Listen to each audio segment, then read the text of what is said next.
ಕರ್ತನಾದ ಯೇಸುಕ್ರಿಸ್ತನ ದಿವ್ಯನಾಮದಲ್ಲಿ ನಿಮ್ಮೆಲ್ಲರಿಗೂ ಶಾಲೋಮ್.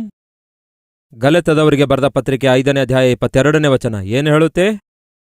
ಆದರೆ ಆತ್ಮನ ಫಲಗಳು ಯಾವ್ಯಾವೆಂದರೆ, ದೇವರಾತ್ಮನಿಂದುಂಟಾಗುವ ಫಲವೇನೆಂದರೆ ಪ್ರೀತಿ, ಸಂತೋಷ, ಸಮಾಧಾನ, ದೀರ್ಘಶಾಂತಿ, ದಯಾಳುತ್ವ, ಉಪಕಾರ, ನಂಬಿಕೆ, ಸಾತ್ವಿಕತ್ವ, ಶಮೇದಮೆ. ಆತ್ಮನ ಫಲದಲ್ಲಿ ಕಾಣಿಸಿಕೊಳ್ಳುವಂತಹ 9 ತೋಳುಗಳು. ಮೊದಲನೇದಾಗಿ ಪ್ರೀತಿ. ದೇವರೇ ನಮ್ಮನ್ನು ಮೊದಲು ಪ್ರೀತಿಸಿದ್ದಾರೆ. ದೇವರೇ ನಮ್ಮನ್ನು ಪ್ರೀತಿಸಿದ್ದಾರೆ. ದೇವರು ಲೋಕದ ಮೇಲೆ ಎಷ್ಟೋ ಪ್ರೀತಿಯನ್ನಿಟ್ಟಿದ್ದಾರೆ. ಎರಡನೇದಾಗಿ ನಾವು ದೇವರನ್ನು ಪ್ರೀತಿಸಬೇಕು. ಈ ಪ್ರೀತಿಯನ್ನೇ ಆಧಾರ ಮಾಡಿಕೊಂಡು ಕಳೆದ 2 ಸಂದೇಶಗಳಲ್ಲಿ ಪೇತ್ರನ ಜೀವಿತದ ಬಗ್ಗೆ ಹಂಚಿಕೊಂಡೆ. ಯೇಸು ಮರಣ ಹೊಂದುವುದಕ್ಕಿಂತ ಮುಂಚೆ ಗೆತ್ಸೆಮನೆ ತೋಟದಲ್ಲಿದ್ದಾಗ ಯೇಸು ತನ್ನ ಶಿಷ್ಯರೊಂದಿಗೆ ಮಾತಾಡ್ತಾ ಹೇಳ್ತಾರೆ, ಈ ರಾತ್ರಿ ನೀವು ನನ್ನನ್ನು ಬಿಟ್ಟು ಹಿಂಜರಿದು ಹೋಗುತ್ತೀರಿ ಎಂದು ಹೇಳಿದಾಗ ಪೇತ್ರನು ಒಂದು ಮಾತು ಹೇಳ್ತಾನೆ, ಯೇಸುವೇ, ಎಲ್ಲರೂ ನಿನ್ನನ್ನು ಬಿಟ್ಟು ಹಿಂಜರಿದರೂ ಕೂಡ ನಾನು ಮಾತ್ರ ಹಿಂಜರಿಯುವುದೇ ಇಲ್ಲ ಅನ್ನುತ್ತಾನೆ. ನಿನಗೋಸ್ಕರ ಪ್ರಾಣ ಬೇಕಾದರೂ ಕೊಡ್ತೇನೆ ಅಂತಾನೆ. ಅಂದ್ರೆ ಅರ್ಥವೇನು? ಪ್ರಾಣದಷ್ಟು ಪ್ರೀತಿಸ್ತೇನೆ ಎಂದರ್ಥ. ಆದರೆ ವಾಸ್ತವದಲ್ಲಿ ಪೇತ್ರನು ನಿಜವಾಗಲೂ ಯೇಸುವನ್ನು ಪ್ರಾಣದಷ್ಟು ಪ್ರೀತಿಸಿದನೋ? ಅದು ಹೇಗೆ ಗೊತ್ತಾಗುತ್ತೆ? ಪ್ರಾಣ ಅಪಾಯಕ್ಕೊಳಗಾದಾಗಲೇ ಗೊತ್ತಾಗುತ್ತೆ. ಸ್ವಲ್ಪ ಹೊತ್ತಾದ ಮೇಲೆ ರೋಮ್ ಸೈನಿಕರು ಯೇಸುಕ್ರಿಸ್ತನನ್ನು ಬಂಧಿಸುವುದಕ್ಕಾಗಿ ಬರ್ತಾರೆ. ಹಾಗೆ ಬಂಧಿಸಲು ಬಂದಾಗ ಜರುಗಿದೇನು? ಪ್ರಾಣವನ್ನೇ ಕೊಡ್ತೇನೆಂದು ಹೇಳಿದ ಪೇತ್ರನು ತನ್ನ ಪ್ರಾಣವನ್ನೇ ಹಿಡಿತದಲ್ಲಿಟ್ಟುಕೊಂಡು ಓಡಿಹೋದ. ಪೇತ್ರನಂತಹ ಹಿರಿಯನೇ, ಅಪೋಸ್ತಲರಲ್ಲಿಯೇ ಹಿರಿಯನೆಂದು ಕರೆಯಲ್ಪಟ್ಟ ಪೇತ್ರನು ಓಡಿಹೋದಾಗ ಪೇತ್ರನ ಹಾಗೆ ಉಳಿದ ಶಿಷ್ಯರು ಕೂಡ ಓಡಿಹೋದ್ರು. ಪ್ರಾಣವನ್ನೇ ಕೊಡ್ತೇನೆಂದು ಹೇಳಿದಂತಹ ಶಿಷ್ಯರು ಯೇಸುವನ್ನು ಒಬ್ಬಂಟಿಗನಾಗಿ ಅರ್ಧದಲ್ಲಿಯೇ ಬಿಟ್ಟು ಓಡಿ ಹೋಗೋದು ಎಷ್ಟು ಘೋರ ನೋಡಿ. ಅಷ್ಟು ಮಾತ್ರವಲ್ಲ, ಯೇಸು ಕ್ರಿಸ್ತನನ್ನು ಅನ್ಯಾಯದ ತೀರ್ಪಿಗೆ ಒಳಪಡಿಸುವುದಕ್ಕಾಗಿ ಕರೆದುಕೊಂಡು ಹೋದಾಗ ಪೇತ್ರನು ಯೇಸುವನ್ನು ದೂರದಲ್ಲಿದ್ದುಕೊಂಡು ಹಿಂಬಾಲಿಸುತ್ತಾ ಇರುವಾಗ ಯಾರೋ ಒಬ್ರು ಕೇಳ್ತಾರೆ, ಯೇಸು ಕ್ರಿಸ್ತನ ಶಿಷ್ಯರಲ್ಲಿ ನೀನು ಕೂಡ ಒಬ್ಬನಲ್ಲವೋ ಎಂದು ಕೇಳಿದ್ರೆ ಏನ್ ಹೇಳ್ತಾನೆ ಗೊತ್ತಾ? ಯೇಸು ಯಾರೆಂದು ನನಗೊತ್ತಿಲ್ಲ ಎಂದು ಅಲ್ಲಗಳ್ದ. ಒಬ್ಬ ಚಿಕ್ಕ ಹುಡುಗಿ ಪೇತ್ರನಿಗೆ ನೋಡಿ, ನೀನು ಆ ಬೋಧಕನ ಶಿಷ್ಯರಲ್ಲಿ ಒಬ್ಬನಲ್ಲವೋ ಎಂದು ಕೇಳ್ತಾಳೆ. ಹಾಗೆ ಕೇಳಿದ ತಕ್ಷಣವೇ ಆಗ ಪೇತ್ರನು ಆ ಚಿಕ್ಕ ಹುಡುಗಿಯನ್ನು ನೋಡಿ, ನೀನೇನ್ ಮಾತಾಡ್ತಾ ಇದ್ದೀಯೆಂದು ನನಗೆ ಗೊತ್ತಿಲ್ಲ, ಆ ಯೇಸು ಯಾರೆಂದು ನನಗೇ ಗೊತ್ತಿಲ್ಲ ಅಂದ. ಎಷ್ಟು ಘೋರ ನೋಡಿ. 3 ಸಾರಿ ಯೇಸು ಯಾರು ನನಗೆ ಗೊತ್ತಿಲ್ಲ ಎಂದು ಅಲ್ಲಗೆಳೆದ. ಪ್ರಾಣವನ್ನೇ ಕೊಡ್ತೇನೆಂದು ಹೇಳಿದ. ಯಾವಾಗ? ಅದೇ ರಾತ್ರಿ. ಆದರೆ ಬೆಳಗ್ಗೆ ಆಗೋಷ್ಟೊತ್ತಿಗೆ ಯೇಸು ಯಾರು ಗೊತ್ತಿಲ್ಲ ಎಂದು ಹೇಳಿಬಿಟ್ಟ. ಇದು ಪೇತ್ರನ ಆತ್ಮಿಕತೆಯಾಗಿದೆ. ನಾವು ಕೂಡ ಪ್ರತಿ ಭಾನುವಾರ ಆರಾಧನೆಯಲ್ಲಿ ದೇವರಿಗೆ ಬಹಳ ವಾಗ್ದಾನಗಳನ್ನು ಮಾಡ್ತೇವೆ. ನಾವು ಒಂದು ಒಳ್ಳೆ ವಾಕ್ಯ ಕೇಳಿದಾಗ, ಒಂದು ಒಳ್ಳೆ ಸಂದೇಶವನ್ನು ನಾವು ಕೇಳಿದಾಗ, ಆ ಸಂದೇಶ ನಮ್ಮ ಜೀವಿತದಲ್ಲಿ ಪ್ರಭಾವ ಬೀರಿದಾಗ ತೀರ್ಮಾನ ತೆಗೆದುಕೊಳ್ತೇವೆ, ದೇವರಿಗೆ ಒಂದು ಮಾತು ಕೊಡ್ತೇವೆ. ಆ ನಂತರ ಆ ಮಾತನ್ನು ಮರೆತು ಹೋಗ್ತೇವೆ. ಆದರೆ ಕೇಳಿ ಕ್ರೈಸ್ತಿಯ ಸಮಾಜವೇ, ನಾವು ಹೌದೆಂದರೆ ಹೌದಾಗಿರ್ಬೇಕು, ಇಲ್ಲ ಅಂದ್ರೆ ಇಲ್ಲ ಅಂತಾಗಿರ್ಬೇಕು. ಅದು ದೇವರು ಕೋರಿಕೊಳ್ಳುವಂತಹ ವ್ಯಕ್ತಿತ್ವ, ಆತ್ಮಿಕತೆಯಾಗಿದೆ ಎಂದು ಮರೆಯಬೇಡಿ ಪ್ರಿಯರೇ. ಯೇಸು ಶಿಲುಬೆಗೆ ಒಪ್ಪಿಸಲ್ಪಡ್ತಾರೆ, ಶಿಲುಬೆಗೆ ಹಾಕಲ್ಪಡ್ತಾರೆ, ಮರಣ ಹೊಂದುತ್ತಾರೆ, ತಿರುಗಿ ಎದ್ದೇಳ್ತಾರೆ, ಶಿಷ್ಯರಿಗೆ ಕಾಣಿಸಿಕೊಳ್ತಾರೆ. ಹಾಗೆ ಶಿಷ್ಯರಿಗೆ ಕಾಣಿಸಿಕೊಂಡ ಪ್ರಕ್ರಿಯೆಯಲ್ಲಿ ಪೇತ್ರನೊಂದಿಗೆ ಮಾತಾಡ್ತಿದ್ದಾರೆ. ಪೇತ್ರನೇ, ನೀನು ನನ್ನನ್ನು ಪ್ರೀತಿಸ್ತಿದೀಯಾ ಎಂದು. ಯೋಹಾನ ಸುವಾರ್ತೆ 21ನೇ ಅಧ್ಯಾಯ 15ನೇ ವಚನ. ಅವರು ಊಟ ಮಾಡಿದ ಮೇಲೆ ಯೇಸು ಸೀಮೋನ್ ಪೇತ್ರನನ್ನು ನೋಡಿ, ಯೋಹಾನನ ಮಗನಾದ ಸೀಮೋನನೇ, ನೀನು ಎಲ್ಲರಿಗಿಂತಲೂ ಹೆಚ್ಚಾಗಿ ನನ್ನನ್ನು ಪ್ರೀತಿಸುತ್ತಿದ್ದೀಯಾ? ಹೀಗೆ 1 ಸಾರಿ ಅಲ್ಲ, ಯೇಸು 3 ಸಾರಿ ಕೇಳ್ತಾರೆ, ನೀನು ನನ್ನನ್ನು ಪ್ರೀತಿಸುತ್ತಿದ್ದೀಯಾ? ಹೌದು ಸ್ವಾಮಿ, ನಾನು ನಿನ್ನನ್ನು ಪ್ರೀತಿಸುತ್ತಿದ್ದೇನೆಂದು ನೀನೇ ಬಲ್ಲೆ ಎಂಬುದಾಗಿ ಆತನಿಗೆ ಹೇಳಿದನು. ಆಗ ಯೇಸು ನನ್ನ ಕುರಿಮರಿಗಳನ್ನು ಏನಂತಾರೆ? ಮೇಯಿಸು. ಕಲ್ವರಿ ಟೆಂಪಲ್ ಪ್ರಾರಂಭಿಸುವುದಕ್ಕಿಂತ ಮುಂಚೆ ಸುಮಾರು 1995ರಲ್ಲಿ ನಾನು ಒಂದು ಮರದ ಕೆಳಗೆ ವಾಕ್ಯವನ್ನು ಪ್ರಕಟಿಸುವುದಕ್ಕಾಗಿ ಮೊಳಕಾಲೂರಿ ಪ್ರಾರ್ಥನೆ ಮಾಡುತ್ತಾ ಇದ್ದೆ. ಹಾಗೆ ಪ್ರಾರ್ಥಿಸುವ ಸಮಯದಲ್ಲಿ ದೇವರು ನನ್ನೊಂದಿಗೆ ಮಾತಾಡಿದರು. ಮೊದಲನೇದಾಗಿ ಹೇಳಿದ್ದೇನು ಗೊತ್ತಾ? ನಾನು ಅತ್ಯಂತ ದೊಡ್ಡ ಸಭೆಯನ್ನು ನಿನಗೆ ಕೊಡ್ಲಿಕ್ಕಿದ್ದೇನೆ ಎಂದು ದೇವರು ಹೇಳಿದ್ರು. ಅದು ಈಗ ಹೇಳಿರೋ ಮಾತಲ್ಲ. ಈಗ ಕಲ್ವರಿ ಟೆಂಪಲ್ ಅತ್ಯಂತ ದೊಡ್ಡ ಸಭೆ. ಆದರೆ 95ರಲ್ಲಿಯೇ, ಅಂದರೆ ಸುಮಾರು ಎಷ್ಟು ವರ್ಷಗಳ ಹಿಂದೆ ಹೇಳಿ, 28 ವರ್ಷಗಳ ಹಿಂದೆ ದೇವರು ನನಗೆ ಮಾತಾಡಿ ಅತ್ಯಂತ ದೊಡ್ಡ ಸಭೆ ಕೊಡ್ತೇನೆಂದು ಹೇಳಿದ್ರು. ದೇವರು ವಾಗ್ದಾನ ಮಾಡುವುದಾದರೆ ಖಚಿತವಾಗಿಯೂ ಆ ವಾಗ್ದಾನವನ್ನು ನೆರವೇರಿಸುತ್ತಾರೆ. ದೇವರು ಅತ್ಯಂತ ದೊಡ್ಡ ಸಭೆ ಕೊಡ್ತೇನೆಂದು ಆ ದಿನ ನನ್ನೊಂದಿಗೆ ಮಾತಾಡಿದಾಗ ನನ್ನ ಜೊತೆ ಇರುವ ನನ್ನ ಸಹೋದರ ಸಹೋದರಿಯರಿಗೆ ಆ ವಿಷಯ ನಾನು ಹೇಳಿದೆ. ದೇವರು ನನ್ನೊಂದಿಗೆ ಮಾತಾಡಿದ್ದಾರೆ, ಅತ್ಯಂತ ದೊಡ್ಡ ಸಭೆ ಕೊಡ್ತೇನೆಂದಿದ್ದಾರೆ ಎಂದು ನಾನು ಅವರಿಗೆ ಹಂಚಿಕೊಂಡೆ. ಆ ದಿನ ಅತ್ಯಂತ ದೊಡ್ಡ ಸಭೆ ನಾರಾಯಣಗೂಡದಲ್ಲಿರುವ ಬ್ಯಾಪ್ಟಿಸ್ಟ್ ಚರ್ಚ್ ಆಗಿತ್ತು. ಸುಮಾರು 2,000 ಜನ ಸದಸ್ಯರಿದ್ರು. ಅದೇ ಅತ್ಯಂತ ದೊಡ್ಡ ಸಭೆಯಾಗಿತ್ತು. ನಾನು ಅಂದ್ಕೊಂಡಿದ್ದೇನೆಂದರೆ ಬಹುಶಃ ಅತ್ಯಂತ ದೊಡ್ಡ ಸಭೆ ಅಂದ್ರೆ 3,000 ಜನ ಕೊಡ್ತಾರೇನೋ ಎಂಬುದಾಗಿ ನಾನು ಅಂದುಕೊಂಡೆ ಆ ದಿನ. ಆದರೆ ಯಾವತ್ತೂ ಅಂದ್ಕೊಳ್ಳಲಿಲ್ಲ ಇಷ್ಟೊಂದು ದೊಡ್ಡ ಸಭೆಯನ್ನು ದೇವರು ಕೊಡ್ತಾರೆಂದು. ಅಂದರೆ ನಾವು ಆಶಿಸಿದ್ದಕ್ಕಿಂತಲೂ, ನಾವು ಬೇಡಿಕೊಂಡದ್ದಕ್ಕಿಂತಲೂ, ನಾವು ಊಹಿಸಿದ್ದಕ್ಕಿಂತಲೂ ಅತ್ಯಧಿಕವಾದದ್ದನ್ನು ಮಾಡುವಂತಹ ದೇವರೇ ನಮ್ಮ ಕರ್ತನಾದ ಯೇಸು ಕ್ರಿಸ್ತನಾಗಿದ್ದಾರೆ. ಇದನ್ನು ಮರೆಯಬೇಡಿ ಪ್ರಿಯರೇ. ನೀವು ಯಾವುದನ್ನು ಬೇಡಿಕೊಳ್ತಾ ಇದ್ದೀರೋ, ಯಾವುದನ್ನು ಆಶಿಸುತ್ತಾ ಇದ್ದೀರೋ, ಅದೆಲ್ಲದಕ್ಕಿಂತಲೂ ಅತ್ಯಧಿಕವಾದದ್ದನ್ನು ದೇವರು ಅನುಗ್ರಹಿಸುವುದಕ್ಕಾಗಿ ಆತನು ಸಾಮರ್ಥ್ಯವುಳ್ಳವನಾಗಿದ್ದಾನೆ. ಮೊದಲನೇದಾಗಿ ದೇವರು ನನಗೆ ಹೇಳಿದ್ದೇನೆಂದರೆ ಅತ್ಯಂತ ದೊಡ್ಡ ಸಭೆ ಕೊಡ್ತೇನೆಂದು ಹೇಳಿದ್ರು. ಎರಡನೇದು, ಯಾವ ಜನರನ್ನು ನಾನು ಬಹಳ ಪ್ರೀತಿಸಿದೇನೋ, ಅಂದರೆ ಪ್ರಾಣದಷ್ಟು ಪ್ರೀತಿಸಿದೇನೋ, ಹಾಗೆ ಪ್ರಾಣದಷ್ಟು ಪ್ರೀತಿಸಿದಂತಹ ನನ್ನ ಮಕ್ಕಳನ್ನು ನಾನು ನಿನ್ನ ಬಳಿಗೆ ಕರೆತರ್ತೇನೆ. ಅವರನ್ನು ಕೂಡ ನೀನು ಪ್ರಾಣದಷ್ಟು ಪ್ರೀತಿಸಬೇಕು. ನೀನು ನಿಜವಾಗ್ಲೂ ನನ್ನನ್ನು ಪ್ರೀತಿಸುವುದಾದರೆ ಆ ಪ್ರೀತಿಯನ್ನು ನೀನು ಸಾಬೀತುಪಡಿಸಬೇಕು. ಕೇಳಿದೆ ದೇವರೇ ಹೇಗೆ ಸಾಬೀತುಪಡಿಸಬೇಕೆಂದು. ಆಗ ದೇವರು ನನ್ನೊಂದಿಗೆ ಮಾತಾಡಿದ್ರು. ನೀನು ನಿಜವಾಗ್ಲೂ ನನ್ನನ್ನು ಪ್ರೀತಿಸುವುದಾದರೆ ನಾನು ನಿನ್ನ ಬಳಿಗೆ ಕರೆತರುವ ನನ್ನ ಕುರಿಗಳನ್ನು ಮೇಯಿಸು ಎಂದು ಹೇಳಿದ್ರು. ಏನೆಂದು ಹೇಳಿದ್ರು? ನನ್ನ ಕುರಿಗಳನ್ನು ಮೇಯಿಸು ಅಂದ್ರು. ಆ ದಿನ ದೇವರಿಗೆ ಮಾತು ಕೊಟ್ಟೆ. ಏನೆಂದು ಗೊತ್ತಾ? ದೇವರೇ, 600 ಆಗ್ಲಿ 106 ಆಗ್ಲಿ, ನೀನು ಕರೆತರುವ ನಿನ್ನ ಮಕ್ಕಳನ್ನು ಇಗೋ ಈ ವಾಕ್ಯದಿಂದ ಸಮೃದ್ಧಿಯಾಗಿ ಪೋಷಿಸುತ್ತೇನೆ ದೇವರೇ ಎಂದು ಮಾತು ಕೊಟ್ಟೆ. ಬಹಳ ಸಂದರ್ಭಗಳಲ್ಲಿ ಬಹಳ ಜನರು ನನಗೆ ನೋಡಿ, ಬಹುಶಃ ಅವರಿಗೆ ನನ್ನ ಮೇಲಿರುವಂತಹ ಒಂದು ಅಭಿಮಾನ ಆಗಿರಬಹುದು, ಇಲ್ಲವೇ ಪ್ರೀತಿಯಾಗಿರಬಹುದು, ಅದರ ನಿಮಿತ್ತ ಈ ಮಾತು ಹೇಳ್ತಾರೆ. ಏನೆಂದು ಗೊತ್ತಾ? ನೀವು ಎಷ್ಟೋ ಕಷ್ಟಪಡ್ತಾ ಇರ್ತೀರಿ, ಎಷ್ಟೋ ಪ್ರಯಾಸ ಪಡ್ತಾ ಇರ್ತೀರಿ, ಇಷ್ಟು ಪ್ರಯಾಸ ಪಡುವ ಸೇವಕರನ್ನು ನಾವು ಎಲ್ಲಿಯೂ ನೋಡಲಿಲ್ಲ ಎಂಬುದಾಗಿ ಹೀಗೆ ಸಾಧಾರಣವಾಗಿ ಹೇಳ್ತಾ ಇರ್ತಾರೆ. ದಯವಿಟ್ಟು ಗಮನಿಸಿ, ನಿಮ್ಮನ್ನು ವಾಕ್ಯದಿಂದ ಪೋಷಿಸುವ ಪ್ರಕ್ರಿಯೆಯಲ್ಲಿ ಯಾವ ಒಂದು ದಿವಸವೂ ನಿರ್ಲಕ್ಷ್ಯ ಮಾಡಲಿಲ್ಲ. ಆರೋಗ್ಯ ಸರಿಯಾಗಿಲ್ಲದಿದ್ರೂ ಕೂಡ ಅಲಕ್ಷ್ಯ ಮಾಡಲಿಲ್ಲ. ಒಮ್ಮೆ ನನಗೆ ಫ್ರ್ಯಾಕ್ಚರ್ ಆಗಿ ಕಾಲೆಲುಬು ಮುರಿದು ಹೋಗಿತ್ತು, ಒಂದು ಪ್ರಮಾದಕ್ಕೊಳಗಾಗಿದೆ. ಹಾಗೆ ಫ್ರ್ಯಾಕ್ಚರ್ ಆದಾಗ ಡಾಕ್ಟರ್ ಕೊಟ್ಟ ಸಜೆಷನ್ ಏನೆಂದರೆ 4 ವಾರದಿಂದ 8 ವಾರಗಳವರೆಗೂ ನೀವು ಕದಲುವ ಹಾಗಿಲ್ಲ ಎಂದು ಹೇಳಿದ್ರು. ನೀವು ನಿಮ್ಮ ಪಾದ ನೆಲದ ಮೇಲೆ ಇಡುವ ಹಾಗಿಲ್ಲ ಅಂದ್ರು. ಆ ಸಮಯದಲ್ಲಿ ಬಹಳ ಜನ ಬಹಳ ಪ್ರಶ್ನೆ ಕೇಳಿದ್ರು, ಬಹಳ ಸಲಹೆ ಕೂಡ ಕೊಟ್ಟರು. ಮುಂದಿನ 6 ವೀಕ್ಸ್ ಹೊರಗಡೆಯಿಂದ ಪ್ರೀಚರ್ಸ್ಗಳನ್ನು ಕರೆಯೋಣ ವಾಕ್ಯ ಸಾರುವುದಕ್ಕೋಸ್ಕರ ಎಂದು ಅವರು ಹೇಳಿದ್ರು. ಆದರೆ ನಾನು ತೆಗೆದುಕೊಂಡ ತೀರ್ಮಾನ ಏನೆಂದರೆ 600 ಆಗ್ಲಿ 106 ಆಗ್ಲಿ, ದೇವರು ನನ್ನ ಬಳಿಗೆ ಕಳಿಸಿಕೊಟ್ಟಿರುವಂತಹ ಆತನ ಮಕ್ಕಳನ್ನು ನಾನೇ ವಾಕ್ಯದಿಂದ ಪೋಷಿಸಬೇಕು. ಎಷ್ಟೋ ದೇಶಗಳವರು ನನಗೆ ಕರೆಯುತ್ತಾ ಇರ್ತಾರೆ, ನಮ್ಮ ದೇಶಕ್ಕೆ ಬನ್ನಿರಿ, ವಾಕ್ಯವನ್ನು ಸಾರಿರಿ, ನಮ್ಮ ದೇಶಕ್ಕೆ ಬಂದು ವಾಕ್ಯ ಸಾರಿರಿ ಎಂದು. 2007 ಕಲ್ವರಿ ಟೆಂಪಲ್ ಸ್ಟಾರ್ಟ್ ಆದ 2 ಇಯರ್ಸ್ ನಂತರ ವಿದೇಶಗಳಿಗೆ ಹೋಗೋದನ್ನು ಬಿಟ್ಟೆ.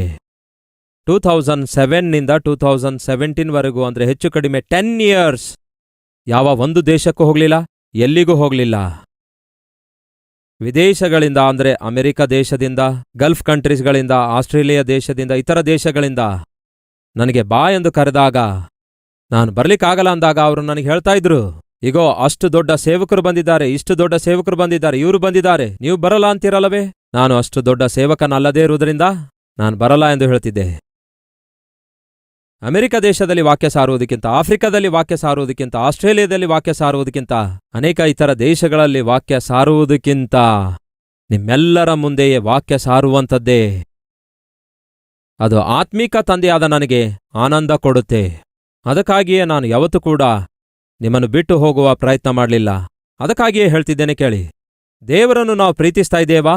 ಯಸ್ ಅನ್ನುವುದಾದರೆ ಆತನ ವಾಕ್ಯವನ್ನು ಕ್ರಿಯೆಯಲ್ಲಿಡಬೇಕು. ಹೇಗೆಂದು ಹೇಳ್ತೇನೆ ಕೇಳಿ. ಒಬ್ಬ ಸಭಾಪಾಲಕನಾಗಿ ನನ್ನ ಜವಾಬ್ದಾರಿಕೆ ಏನೆಂದರೆ ನಿಮ್ಮನ್ನು ಪ್ರಾಣದಷ್ಟು ಪ್ರೀತಿಸಬೇಕು, ನಿಮ್ಮೆಲ್ಲರನ್ನು ವಾಕ್ಯದಿಂದ ಪೋಷಿಸುವಂಥದ್ದು. ನೀವು ಕಲ್ವರಿ ಟೆಂಪಲ್ಗೆ ಬರುವಾಗ ನೀವು ಗಮನಿಸಿದ್ದೀರಾ? ನೀವು ಪಾರ್ಕಿಂಗ್ನಲ್ಲಿ ಬೈಕ್ ಪಾರ್ಕ್ ಮಾಡುವಾಗ ಅಲ್ಲಿರುವ ಸಹೋದರರು ನಿಮಗೆ ದಾರಿ ತೋರಿಸ್ತಾರೆ, ದಯವಿಟ್ಟು ಇಲ್ಲಿ ಪಾರ್ಕ್ ಮಾಡನ್ನುತ್ತಾರೆ. ಕಾರಣ ಗೊತ್ತಾ ನಿಮಗೆ? ಅವರಿಗೆ ನೀವಂದ್ರೆ ಗೌರವ. ಅರ್ಥವಾಗ್ತಿದೆಯಾ? ಯಾರು ಪ್ರಿಯರೇ ಚೆನ್ನಾಗಿ ಆಹ್ವಾನಿಸಿ ಇಲ್ಲಿ ಪಾರ್ಕ್ ಮಾಡಿ ಎಂದು ಹೇಳ್ತಾರೆ? ಯಾರನ್ನು ಕರೆಯುತ್ತಾರೆ? ಗೌರವಿಸುವವರು ಮಾತ್ರವೇ. ನೀವು ಸಭೆ ಒಳಗಡೆ ಬರುವಾಗ ನಿಮ್ಮನ್ನು ಚೆನ್ನಾಗಿ ಕರೆತಂದು ಒಂದು ಕಡೆ ಕೂತ್ಕೊಳ್ಳುವಂತೆ ಮಾಡ್ತಾರೆ. ಇಲ್ಲಿ ಕೂತ್ಕೊಳ್ಳಿ ಸಿಸ್ಟರ್ ಎಂದು ಯಾಕೆ ಹಾಗೆ ಮಾಡ್ತಾರೆ? ಪ್ರಾಮುಖ್ಯವಾಗಿ ಪ್ರತಿ ಭಾನುವಾರ ಬೆಳಗ್ಗೆ ಮೊದಲನೇ ಆರಾಧನೆಗೆ ಬರುವಾಗ ಏನ್ ಮಾಡ್ತಾರೆ? ಟೀ ಕೊಡ್ತಾರೆ. ಯಾಕೆ ಟೀ ಕೊಡ್ತಾರೆ? ಒಂದು ವೇಳೆ ನಮ್ಮಲ್ಲಿ ಯಾರಿಗಾದರೂ ಆರೋಗ್ಯ ಸರಿಯಾಗಿಲ್ಲದಿದ್ದರೆ ನೀವು ನಮ್ಮ ಹಾಸ್ಪಿಟಲ್ಗೆ ಹೋಗುವುದಾದ್ರೆ ಉಚಿತವಾಗಿ ಚಿಕಿತ್ಸೆ ಕೊಡ್ತಾರೆ. ಯಾಕೆ ಹಾಗೆ ಮಾಡ್ತಾರೆ ಹೇಳಿ? ನಿಮ್ಮ ಮೇಲೆ ನನಗಿರುವ ಗೌರವವಾಗಿದೆ.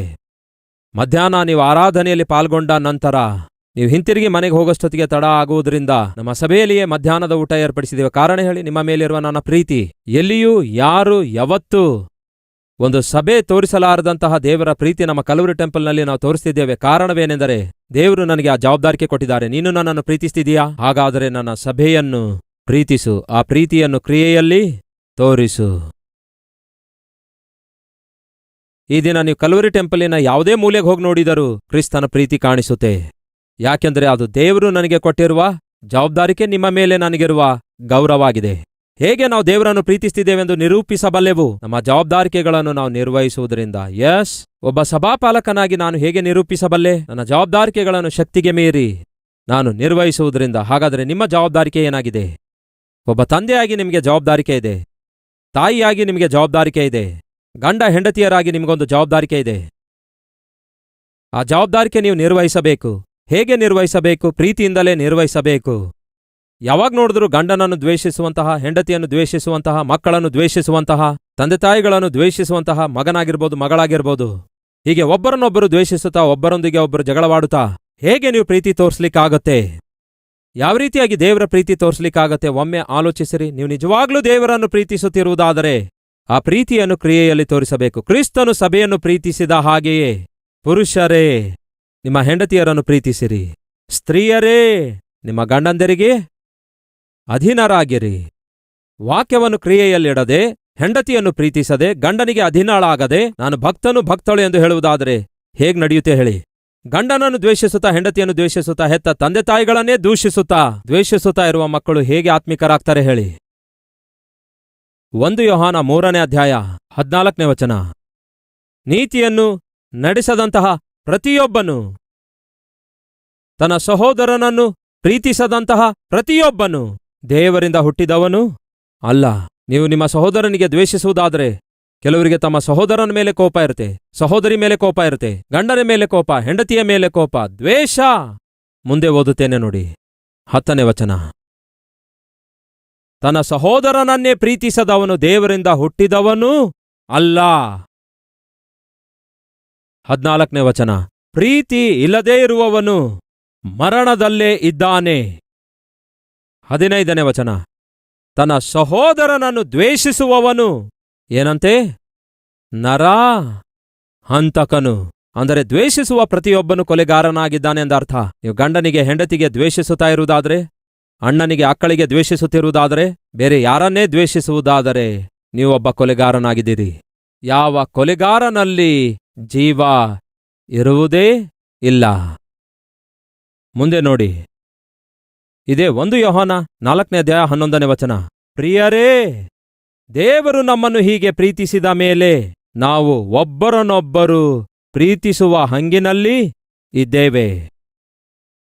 ಒಬ್ಬರನ್ನೊಬ್ಬರು ಪ್ರೀತಿಸಿರಿ. ಸಹೋದರ, ಕೇಳ್ತಿದ್ದೇನೆ, ನಿಮ್ಮ ಹೆಂಡತಿಗೆ ಪ್ರೀತಿ ಮಾಡ್ತಾ ಇದ್ದೀರಾ? ಸಹೋದರಿ, ಕೇಳ್ತಿದ್ದೇನೆ, ನಿಮ್ಮ ಗಂಡನಿಗೆ ಪ್ರೀತಿಸ್ತಾ ಇದ್ದೀರಾ? ತಂದೆ ತಾಯಿಗಳೇ ಕೇಳ್ತಿದ್ದೇನೆ, ನಿಮ್ಮ ಮಕ್ಕಳಿಗೆ ಪ್ರೀತಿಸ್ತಾ ಇದ್ದೀರಾ?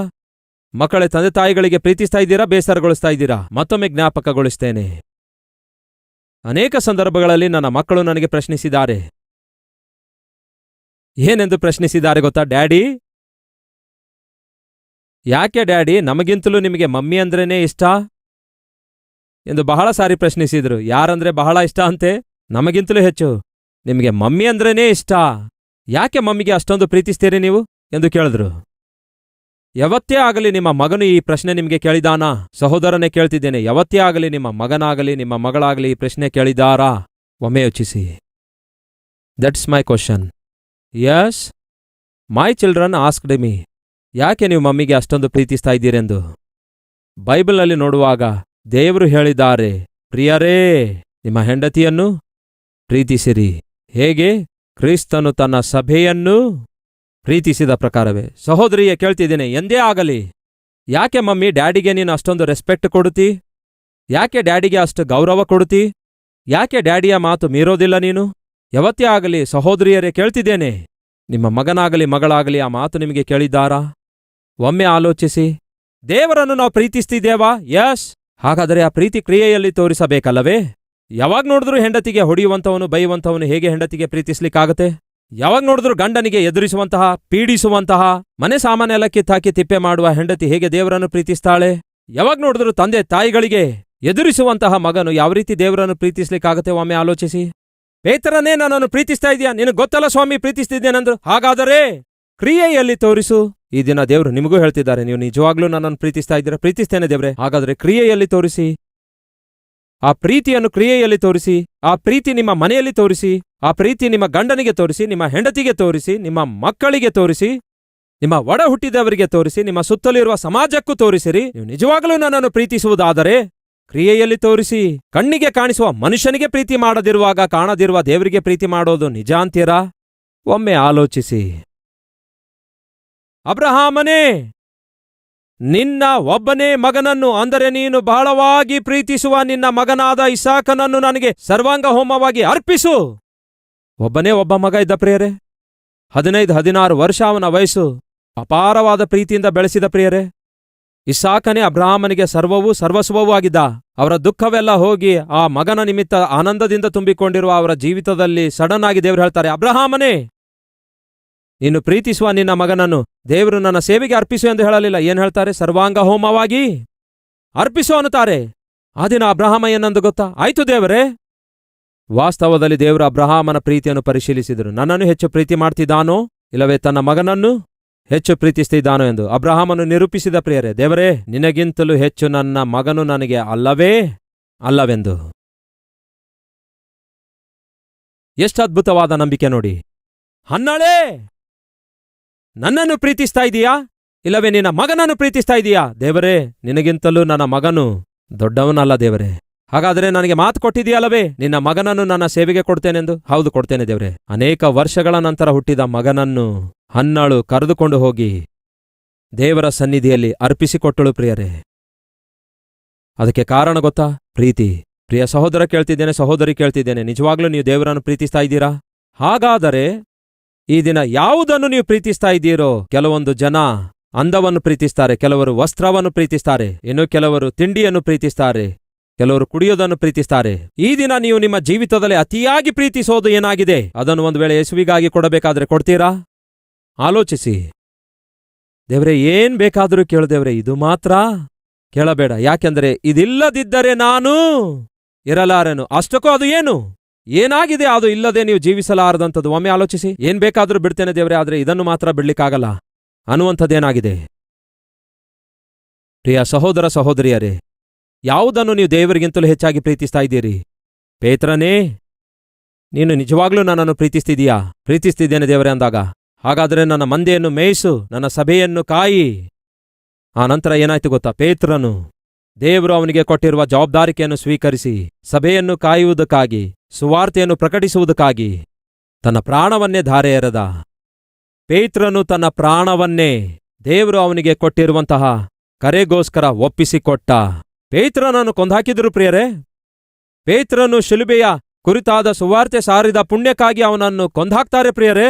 ಶಿಲುಬೆಗೆ ನೇತಾಕುತ್ತಾರೆ. ಶಿಲುಬೆಗೆ ಹಾಕಿದರೂ ಕೂಡ ಸುವಾರ್ತೆಯನ್ನು ಪ್ರಕಟಿಸುತ್ತಲೇ ಇದ್ದ. ಸುವಾರ್ತೆಯನ್ನು ಪ್ರಕಟಿಸುತ್ತಲೇ ತನ್ನ ಪ್ರಾಣವನ್ನು ಕೊಟ್ಟ ಪ್ರಿಯರೇ. ಕಾರಣ ಗೊತ್ತಾ?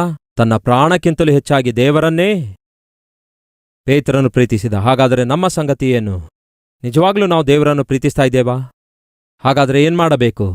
ದೇವರನ್ನು ನಿಜವಾಗ್ಲೂ ಪ್ರೀತಿಸುವುದಾದರೆ ಆ ಪ್ರೀತಿ ಕ್ರಿಯೆಯಲ್ಲಿ ತೋರಿಸಬೇಕು.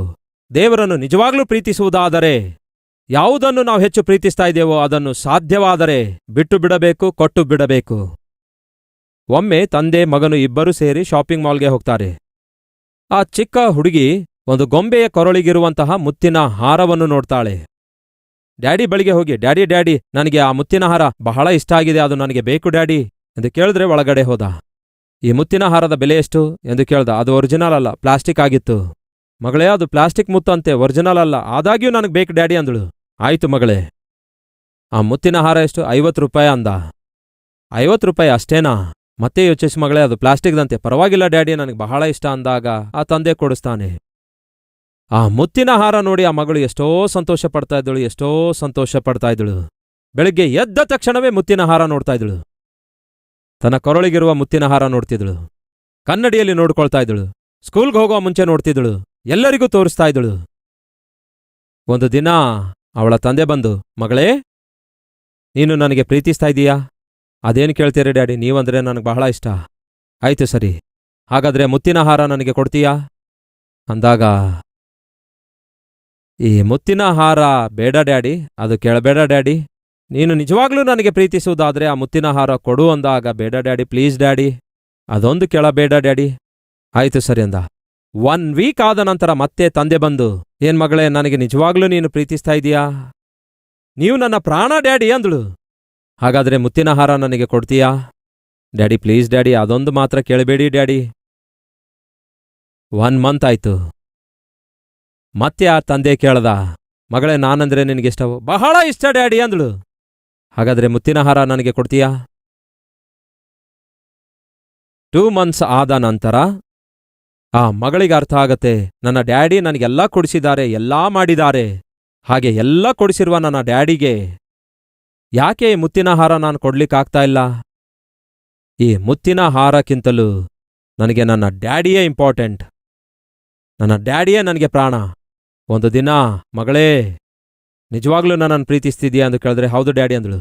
ಹಾಗಾದರೆ ನಿನ್ನ ಮುತ್ತಿನ ಹಾರ ನಾನು ಕೊಡ್ತೀಯಾ ಅಂದಾಗ, ಕೊಡ್ತೇನೆ ಡ್ಯಾಡಿ ಎಂದು ಹೇಳಿ ತಕ್ಷಣವೇ ತೆಗೆದು ಆ ಮುತ್ತಿನ ಹಾರ ಕೊಟ್ಟಳು. ತಂದೆ ತನ್ನ ಕೈ ಚಾಚುತ್ತಾನೆ, ಆ ಮುತ್ತಿನ ಹಾರ ತೆಗೆದುಕೊಳ್ತಾನೆ. ತನ್ನ ಜೇಬೊಳಗಡೆ ಕೈ ಹಾಕ್ತಾನೆ, ಮತ್ತೊಂದು ಮುತ್ತಿನ ಹಾರ ತೆಗೆಯುತ್ತಾನೆ. ಈಗೋ ತಕೋ ಮಗಳೇ ಅಂದ. ಅದೇನು ಡ್ಯಾಡಿ ಅಂದಾಗ, ಮಗಳೇ, ನೀನು ನನ್ನ ಬಂಗಾರ ತಾಯಿ, ನೀನಂದ್ರೆ ನನಗೆ ಪ್ರಾಣ. ಮುತ್ತಿನ ಹಾರ ಬೇಕೆಂದು ನೀನು ಇಷ್ಟಪಟ್ಟೆ. ತೀರಾ ನೋಡಿದ್ರೆ ಅದು ಪ್ಲಾಸ್ಟಿಕ್ ಮುತ್ತಿನ ಹಾರ. ಆದಾಗ್ಯೂ ನೀನು ಬಹಳ ಇಷ್ಟಪಟ್ಟೆ. ಆ ದಿನ ನೀನು ಅಷ್ಟೊಂದು ಆ ಮುತ್ತಿನ ಹಾರ ಇಷ್ಟಪಡುವಾಗ ನಾನು ಆಕ್ಚುಲ್ ಆಗಿ ನಿಜವಾದ ಮುತ್ತಿನ ಹಾರಕ್ಕಾಗಿ ಆರ್ಡರ್ ಕೊಟ್ಟೆ ಮಗಳೇ. ಮರುದಿವಸವೇ ಅದನ್ನು ತರಿಸಿದೆ. ನಂತರ ನಿನಗೆ ಬಂದು ಕೇಳಿದೆ, ನಿಜವಾಗ್ಲೂ ನನಗೆ ನೀನು ಪ್ರೀತಿಸ್ತಿದೀಯಾ? ಹಾಗಾದರೆ ನಿನ್ನ ಮುತ್ತಿನ ಹಾರ ನನಗೆ ಕೊಡು ಅಂದೆ. ಆದರೆ ನೀನೇನು ಪ್ಲಾಸ್ಟಿಕ್ ಮುತ್ತಿನ ಹಾರವನ್ನೇ ಪ್ರೀತಿಸಿದೆ, ನನಗಿಂತಲೂ ಹೆಚ್ಚಾಗಿ. ಈ ದಿನ ಮುತ್ತಿನ ಹಾರಕ್ಕಿಂತಲೂ ಹೆಚ್ಚಾಗಿ ನನ್ನನ್ನೇ ಪ್ರೀತಿಸಿರುವುದರಿಂದ ಇಗೋ ತಕೋ ಮಗಳೇ, ನಿಜವಾದಂತಹ 5 ಲಕ್ಷ ಬೆಲೆ ಬಾಳುವಂತಹ ಒರಿಜಿನಲ್ ಮುತ್ತಿನ ಹಾರ ಕೊಡ್ತಿದ್ದೇನೆ ಅಂದ. ತಕೋ ಮಗಳೇ ಅಂದ. 5 ಲಕ್ಷ ಬೆಲೆ ಬಾಳುವ ಮುತ್ತಿನ ಹಾರ ಕೊಟ್ಟ. ನಂತರ ಮಗಳು ಕೇಳ್ತಾಳೆ, ಇದನ್ನು ಯಾವಾಗ ಪರ್ಚೇಸ್ ಮಾಡಿದ್ರಿ ಡ್ಯಾಡಿ? 2 ಮಂತ್ಸ್ ಬ್ಯಾಕ್ ಅಂದ. ಮತ್ತೆ ನನಗ್ಯಾಕೆ ಕೊಡ್ಲಿಲ್ಲ? ಅಂದಿನಿಂದ ನಿನ್ನ ಹಿಂದೆ ಬಿದ್ದಿದ್ದೇನೆ ಮಗಳೇ.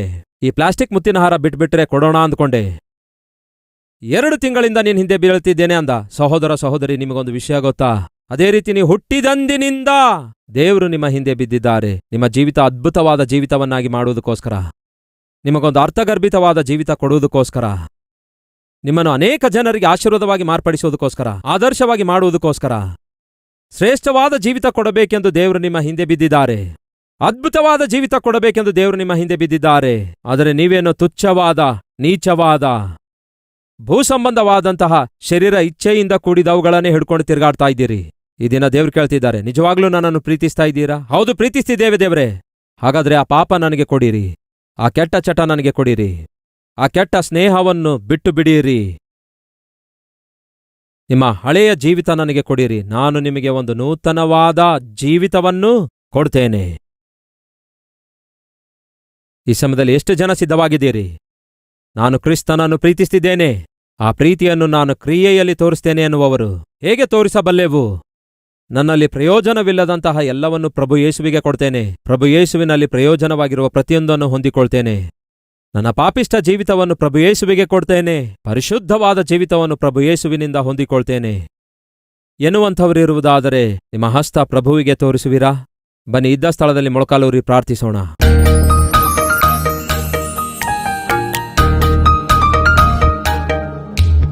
ಪರಿಶುದ್ಧನಾದ ತಂದೆಯೇ, ನಿಮ್ಮ ಸನ್ನಿಧಿಯಲ್ಲಿ ಕೂಡಿಬಂದು ನಿಮ್ಮ ವಾಕ್ಯದ ಮೂಲಕ ಶ್ರೇಷ್ಠವಾದ ಸಂದೇಶದಿಂದ ನಮ್ಮನ್ನು ನಾವು ಸರಿಪಡಿಸಿಕೊಳ್ಳಲು ಸಾಧ್ಯವಾಯಿತು. ನಿಮ್ಮನ್ನು ನಾವು ಪ್ರೀತಿಸುವುದಾದರೆ ಆ ಪ್ರೀತಿಯನ್ನು ನಾವು ಕ್ರಿಯೆಯಲ್ಲಿ ತೋರಿಸಬೇಕು. ದೇವರೇ, ಈ ದಿನ ಗಂಡನಿಗೆ ಪ್ರೀತಿಸ್ಲಿಕ್ಕಾಗ್ತಿಲ್ಲ, ಹೆಂಡತಿಗೆ ಪ್ರೀತಿಸ್ಲಿಕ್ಕಾಗ್ತಾ ಇಲ್ಲ, ಮಕ್ಕಳಿಗೂ ಪ್ರೀತಿಸ್ಲಿಕ್ಕಾಗ್ತಾ ಇಲ್ಲ, ಮನೆಯಲ್ಲಿರುವವರನ್ನು ಪ್ರೀತಿಸ್ಲಿಕ್ಕಾಗ್ತಾ ಇಲ್ಲ, ಸುತ್ತಲೂ ಇರುವವರನ್ನು ಪ್ರೀತಿಸ್ಲಿಕ್ಕಾಗ್ತಾ ಇಲ್ಲ.